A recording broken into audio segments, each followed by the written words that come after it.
Welcome to view point.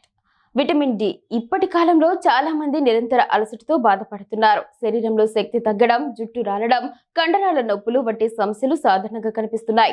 సాధారణంగా ఇలాంటి లక్షణాలు కనిపించినప్పుడు రక్త పరీక్షలు చేయించుకోవడం మొదటి అడుగు. అయితే చాలా సందర్భాల్లో రిపోర్టులు సాధారణంగానే వస్తాయి. అప్పుడు అసలు సమస్య ఏమిటో తెలియక గందరగోళం మొదలవుతుంది.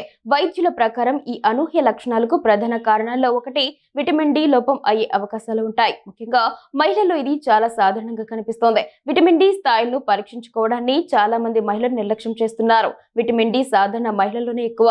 విటమిన్ మాత్రమే కాదు, ఇది శరీరంలో హార్మోన్లా పనిచేస్తుందని నిపుణులు చెబుతున్నారు. కాల్షియం శోషణకు ఇది కీలకం. ఎముకల బలాన్ని కాపాడడంలో, రోగనిరోధక శక్తిని పెంపొందించడంలో, కండరాల పనితీరు నియంత్రించడంలో, శరీర ఆరోగ్యాన్ని మెరుగుపరచడంలో విటమిన్ డి ముఖ్య పాత్ర పోషిస్తుంది.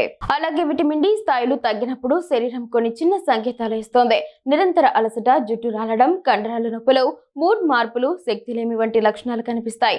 తీవ్రమైన పరిస్థితుల్లో ఇది వంధ్యత్వ సమస్యలకు దారి తీసే అవకాశం ఉంటుంది.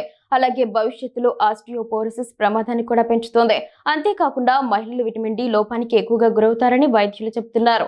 పురుషులతో పోలిస్తే ఎముకల సాంద్రత తక్కువగా ఉండడం, జీవన దశల్లో హార్మోన్ల మార్పులు, గర్భధారణ, బాలింత దశలు ఇందుకు కారణాలు. అంతేకాకుండా ఆధునిక జీవన శైలి కూడా దీనిపై ప్రభావం చూపుతుంది.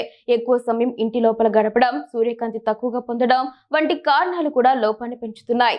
వైద్య పరీక్షలు అవసరం. విటమిన్ డి స్థాయిలు తెలుసుకోవడానికి ప్రత్యేకంగా 25 హైడ్రోక్సీ విటమిన్ డి పరీక్ష చేయించుకోవాలని నిపుణులు సూచిస్తున్నారు.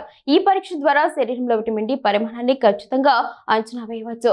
సాధారణంగా ఈ స్థాయిలు 30 నుంచి 50 నానోగ్రాముల మధ్య ఉండడం మంచిదని వైద్యులు సూచిస్తున్నారు. విటమిన్ డి స్థాయిలను సరిగ్గా ఉంచుకోవడానికి కొన్ని సులభమైన మార్గాలు కూడా నిపుణులు సూచిస్తున్నారు.